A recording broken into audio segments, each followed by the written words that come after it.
Dark City is a film about a man named John who's caught up in a series of bizarre murders while being hunted by beings known as the Strangers.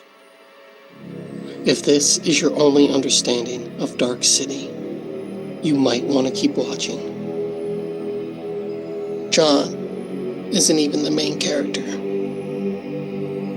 but rather, this is. Let's review a film.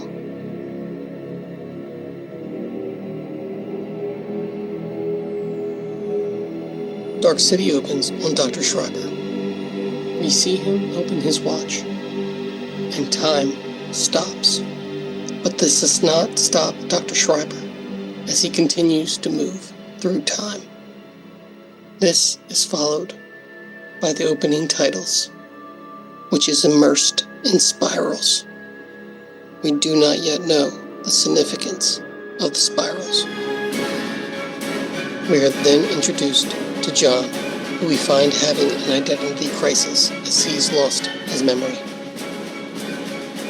We immediately find our first clues: a bug-like syringe and a postcard from Shell Beach. We then get our first look at the Strangers. They confirm the syringe is a clue. It is not only stylistically out of place, but the film itself notes it as being out of place. Next, we meet our love interest, Emma. She visits Dr. Schreiber, and for the first time we see him without his hat. His hair uncannily resembles the mind itself. It is as if he's missing the top half of his head. Here we get our next clue: the maze. This indicates to the viewer that the film itself is a maze, and the viewer is the rat. This is a key shot, which connects the spirals to John himself.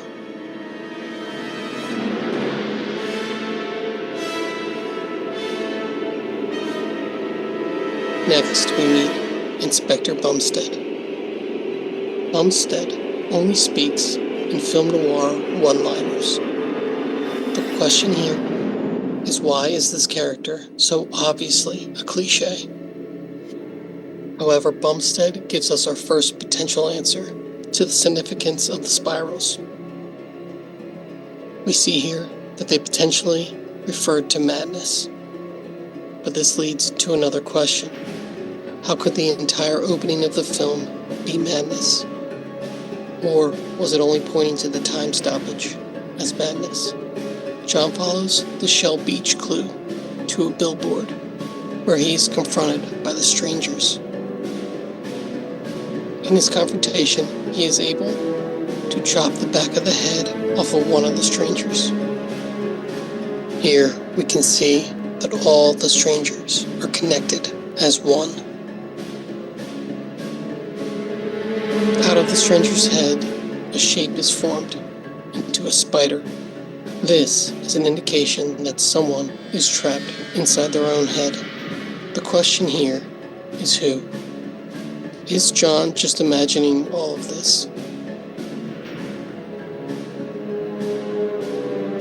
We are then taken inside the lair of the Strangers.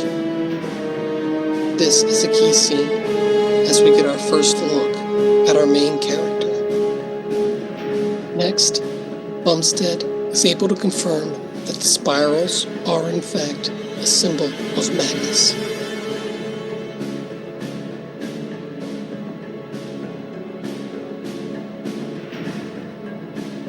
Then we get our first look at the tuning process, and a closer look at our syringe clue. We see the syringe open like a butterfly. This is a direct reference to the Beetle typewriter in David Cronenberg's Naked Lunch. Naked Lunch is a film about an author struggling with his mental health and drifting in and out of his own work as he is writing it. The question here again is who?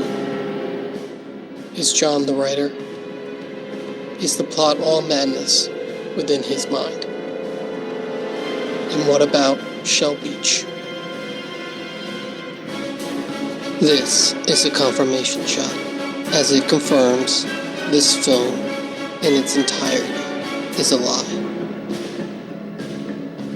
John eventually finds Shell Beach, which turns out to be a dead end.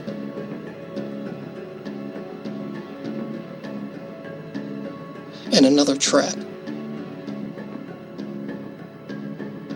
He is captured and brought to the lair, where he has a mental battle with the eldest stranger. This conflict resolving through a mental battle is our final clue. We can now understand the true plot. This film is about a screenwriter who's writing a science fiction script called Dark City. The film takes place entirely inside the mind of the screenwriter himself. Writing is a process of world building. Rewriting a draft consists of changing locations and characters to better shape the story. Therefore, the tuning process is a representation of the actual process of rewriting a draft. The strangers represent brain cells within the writer's mind. That is why they are all connected as one. John is a symbol of the writer's declining mental health. Even though he isn't actively working on his project, a character continues to exist in his mind. This shot is the confirmation, as we see our protagonist presented in a much more sinister look. This is the Kubrick look, and more specifically, it directly references The Shining, another film about a writer who is drifting in and out of his own story as he is writing it. The battle sequence plays out like a glorious epiphany for those who have made the realization of the true plot of Dark City, as we can now make more revelations, such as the most sinister part of the mind is the most immature, and love is just a delusion of the mind.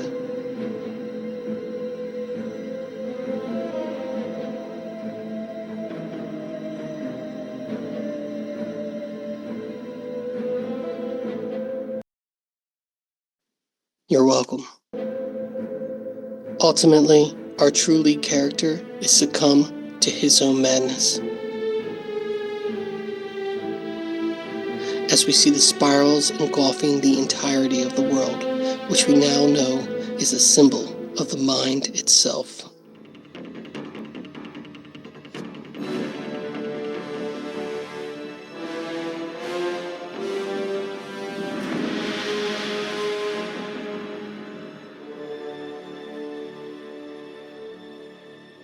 If the person you saw the film with turns to you and says, well, at least it had a happy ending, you'd give them this look. Didn't you get it? To drive home, this is all part of a film. The sky above is taken in part of the Columbia logo.